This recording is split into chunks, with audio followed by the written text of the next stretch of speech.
What does it feel like to spend $350 on your sister's wedding gift and get a folding chair by the kitchen?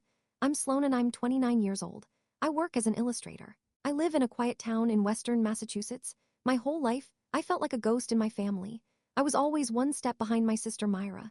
She was the sun in every room she entered. Everyone noticed her first, laughed at her jokes first, and celebrated her every accomplishment. I, on the other hand, always felt small and overlooked.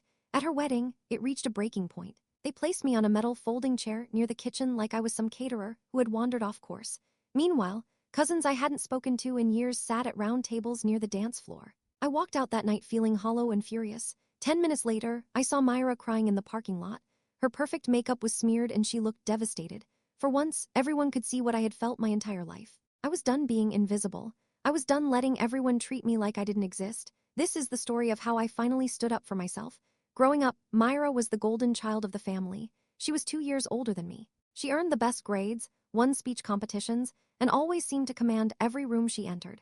She had a way of speaking that made people lean in just to catch her words. My parents, my mom, who had been a librarian, and my dad, who ran a small hardware shop, always treated her like she could do nothing wrong.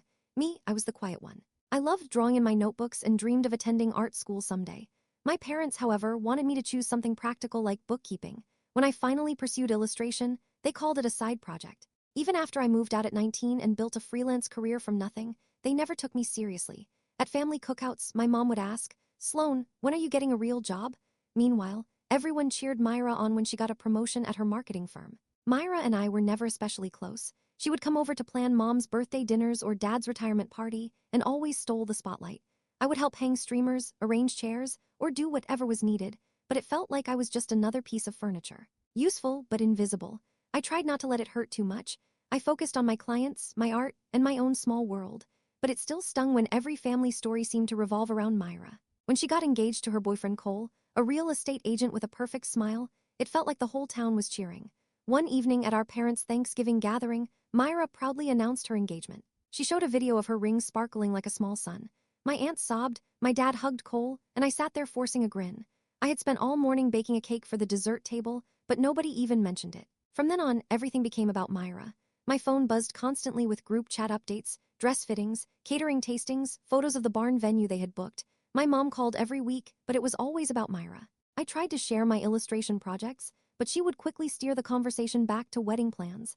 I texted Myra to congratulate her and tell her I was happy, and I truly meant it. But deep down, I felt a quiet sadness, like I was disappearing. When I saw her wedding party list, 8 bridesmaids, 8 groomsmen, including Cole's younger sister and our cousin Zane, who Myra barely knew, I realized she hadn't asked me to be part of it. It hurt, but I told myself, she's the bride. It's her day. I didn't want to cause problems, so I swallowed my pain and showed up at the rehearsal dinner with a gift and a smile, hoping maybe, this time I'd feel like I belonged. The rehearsal dinner was the first sign that nothing had changed. The restaurant in Springfield was elegant with long wooden tables draped in white linens and candles flickering everywhere. I wore a nice blouse and skirt and carried a handmade leather journal I had created for Myra as a gift. Myra was at the main table laughing with her bridesmaids. I walked over to say hello, and she gave me a quick, hollow smile like I was a delivery driver dropping off packages. "Oh, Sloan, you made it," she said, then turned back to her friends giggling about some bachelorette story. I stood there feeling foolish before retreating to my seat at the far corner of the table. My parents barely acknowledged me. My dad gave a short nod, and my mom was too distracted fussing over Myra's place cards to say hello. I left early, my chest tight, telling myself it was just one night. The wedding day arrived, and I drove to a stunning barn venue in the Berkshire Hills. The hills stretched gently, and string lights glowed in the old maple trees. I wore my favorite emerald dress and carried the stand mixer from Myra's registry. It had cost $350, which was a significant amount for me, but I wanted her gift to be special. I hoped the day would feel different. The ceremony was lovely. Myra looked radiant in her lace gown, and Cole smiled like he had won a prize. I clapped with everyone else and even got a little emotional watching my sister walk down the aisle. I wanted to feel happy for her. I really did. But when I entered the reception barn, my hope shattered. I searched for my name on the seating chart, expecting to sit with family, maybe near Zane or my aunts. Instead, my name was scratched at the bottom of the chart in pen, not even printed like the others. Table 19. I asked an usher where it was, and she guided me through a side door to a cramped corner next to the kitchen. That was my seat. A single folding chair right beside the chaos of servers rushing in and out. My face burned as I stared at that chair. It felt like a joke I wasn't in on. One of Myra's coworkers walked by and said, "Oh, Sloan, you're okay back here, right?" She had an awkward smile, like she felt guilty, but not enough to actually help. I looked at the main barn. Tables were decorated with gold chargers. Cousins from Vermont were laughing with my parents. Myra was raising her glass and toasting with Cole's family. Not one person glanced my way. It was like I was 14 again, sent to my room while Myra played hostess downstairs. My hands trembled as I set the stand mixer gift bag on the dessert table next to the cupcakes. Then I walked outside. No yelling, no scene. Just me stepping into the cool night air, my heart racing with a mix of anger and release. Halfway across the gravel parking lot, Myra called my name. I turned and saw her standing there in her wedding dress, glowing under the string lights, heels sinking into the mud, bouquet dangling from her hand. "Sloan, where are you going?" she asked. I didn't move, I just stared. "You can't just leave," she said, her voice cracking. "Can't I?" I said, calm but cold. "You made it clear where I belong." Her face collapsed, but I didn't fall for the tears. "It's my wedding day," she said, like that erased everything. "Exactly," I snapped. "I got a folding chair by the kitchen, Myra. Not even a real seat. You had room for everyone. Cousins we haven't seen since last summer. Cole's old college roommates, but not for me, your own sister." She fidgeted, avoiding my eyes.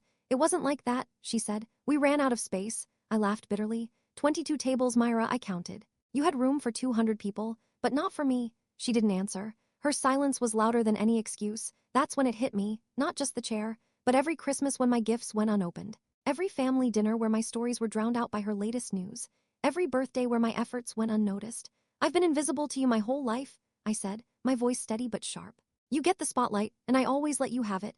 I felt a strange mix of anger and relief. For the first time, I wasn't going to stay quiet. I wasn't going to let anyone treat me like I didn't matter. I took a deep breath and looked at Myra.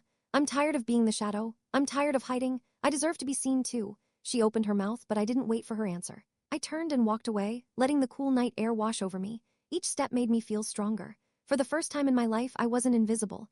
I had finally stood up for myself. Walking to my car, I remembered all the times I had stayed quiet to avoid making waves.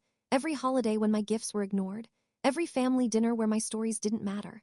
Every birthday where my efforts were unnoticed. All of it, and now I wasn't going to let it continue. I had my own life, my own dreams, and my own happiness. I realized that I didn't need anyone's approval to feel proud of who I was. That night I felt free. Free from the invisible chains that had held me back my whole life. Free from being the quiet, unnoticed sister. I knew it would take time, but I also knew I had finally drawn the line. I would no longer shrink for anyone, not even my own sister. I thought about my artwork, my illustrations, and the life I had built on my own. I thought about all the people who had believed in me when my family didn't. For the first time, I let myself feel proud. Not of Myra, not of anyone else, but of me. I had always been invisible, but not anymore. I was here, I was strong, and I would never let anyone make me feel small again. I turned my key in the ignition and drove home, letting the lights of the barn venue fade behind me. My heart was still racing, but it was a good feeling. I had stood up for myself. I had told my sister how it felt to be invisible. And now I was ready to live my life the way I wanted, without waiting for anyone to notice me. That night, I felt like a new person. I didn't know exactly what would happen next with my family, or if they would finally see me. But I didn't care. I had finally found my own voice. I had finally claimed my own space in the world. And for the first time, I felt truly free. I showed up and spent $350 on a gift for you. I had been thinking about it for weeks, making sure it was perfect. I wanted you to see me. I wanted you to know I cared. I waited there, hoping maybe this time you would notice me. But you didn't. You never do. Your eyes were shiny with tears, but I kept going. You didn't forget me, Myra. You chose to make me feel like I didn't matter at all. She stepped closer and whispered softly, "Please, Sloan, don't do this now. Everyone's inside." I pointed at the bright barn behind her. "Go back, dance, cut the cake, be the perfect bride, but don't expect me to sit in your shadow anymore." I had been trying for years, always trying to fit in, always trying to be the sister everyone liked, but this time I couldn't. She opened her mouth to say something, but I raised my hand. "I'm done. I can't be invisible anymore." As I turned to my car, my mom appeared. Her face was tight, showing her worry and frustration all at once. "Sloan, what are you doing out here? Your sister's crying." I leaned on my car door, feeling the cold metal against my palm. "She did that to herself, Mom," I said quietly. She sighed like I was the one who caused all the problems. "You're making a scene. The seating was tight, that's all." I stared at her. She was the woman who had always told me to let things go whenever Myra got her way. She never saw my side. I said, "You let your daughter sit by the kitchen alone while strangers got family seats, and you think I'm the one making a scene?" She opened her mouth to say something, but I rolled up my window and started the engine. I looked in my rearview mirror. Myra was still standing there. Her dress shone in the light and tears ran down her face. For the first time in a long time, I didn't feel guilty. I felt free. I didn't drive straight home. I took the long way, winding through the dark roads of the Berkshires, past orchards and quiet little towns. The sound of my car filled the night, pushing out all the noise and sadness in my head. My phone kept buzzing. Messages from my mom, Myra, even my dad, who only calls when something is broken. I didn't check them. I just drove, letting all the hurt from years sink in. Every time I was told to be understanding. Every time Myra got the bigger bedroom, the newer phone, the louder cheers at school or family events, I always nodded and smiled. I took it. I didn't complain. But that chair by the kitchen was the last straw. It wasn't just a seat. It was proof that I was always the background in their story. Not the sister, not the daughter, just the extra. When I got home, my phone was full of missed calls. 30 missed calls. 15 from Myra, 10 from my mom, a few from my dad, and one from Zane, my cousin, who had always been a little like me, the one who didn't quite fit in. The group chat was chaotic. Myra's text said, "Sloan, where are you?" My mom wrote, "You owe your sister an apology." My dad's message was short and blunt, "Call us." And Zane's text was the one that made me feel seen. "Saw your chair, that was wrong. Are you okay?" For the first time, someone in my family said my feelings mattered, and it hit me hard. I didn't reply. I just turned off my phone and went to bed, feeling lighter than I had in years. The next morning, I skipped the post-wedding brunch. I didn't want to sit around pretending everything was fine. I made coffee, pulled out my sketchbook, and drew some illustrations I had been thinking about for weeks. Then, I took a long walk through Springfield's Arts District. The sun was warm on my face. My inbox had an automated email from Myra's wedding site thanking me for attending, with a photo of her and Cole under string lights. I flagged it as spam and didn't look at it again. That day, I did what made me happy. I grabbed a latte, walked around, sketched street murals, and just enjoyed being outside. No mean comments, no guilt, no pretending. But I knew my family wouldn't just let this go. That evening, Myra called. Her voice was soft, almost rehearsed. "Sloan, we need to talk." I didn't hold back. "You had a year to plan, Myra. Don't say you were overwhelmed. You chose to put me in the kitchen." Silence. "So you're still mad?" she asked. "No," I said firmly. "I'm done. That chair wasn't a mistake. It was you saying I'm not part of this family." She tried to argue, but I hung up the phone. A week later, I posted a blog. I included a photo of that folding chair with my name taped to it, sitting next to a trash can with a half-eaten slice of cake. I wrote the truth. How I had always been pushed aside at family events. How Myra's wedding was the last straw. How I had spent $350 on her gift and was treated like a stranger. I didn't yell or rant. I just told the facts. My post spread. Friends from college, clients, even strangers wrote comments. "That's awful. You deserved better." Then Myra posted her own letter on Facebook called to my sister. It was full of excuses. She said weddings are chaotic and claimed I abandoned her by leaving. But she messed up. She wrote, "I thought Sloan would be stronger than to walk out." That made people ask questions. A college friend tagged me. "Wait, she put you in the kitchen?"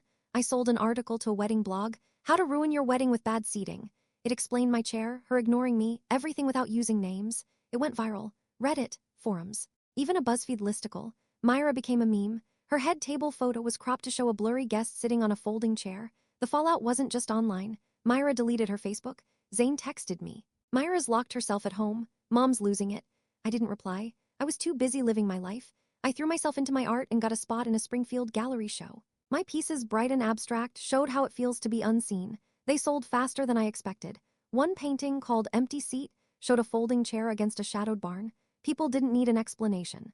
They understood the feeling. I was building a life not tied to my family's approval. Months later, Myra texted me. "I didn't know you felt like this, I'm sorry." It was too late. We both knew it. I didn't respond. My mom called, furious about my blog. She said I embarrassed the family. I told her Myra did that when she wrote her letter. I just told the truth. A week later, a package arrived at my door. No note. Just a stand mixer, unopened. It wasn't an apology, it was a surrender. The real victory came as the article kept spreading. Myra's perfect image cracked. For the first time, people saw me. Not just as a sensitive artist, but as someone who had been wronged and stood her ground. I skipped the next family barbecue. My parents kept calling and texting, wanting to fix the family. But I was done playing their game.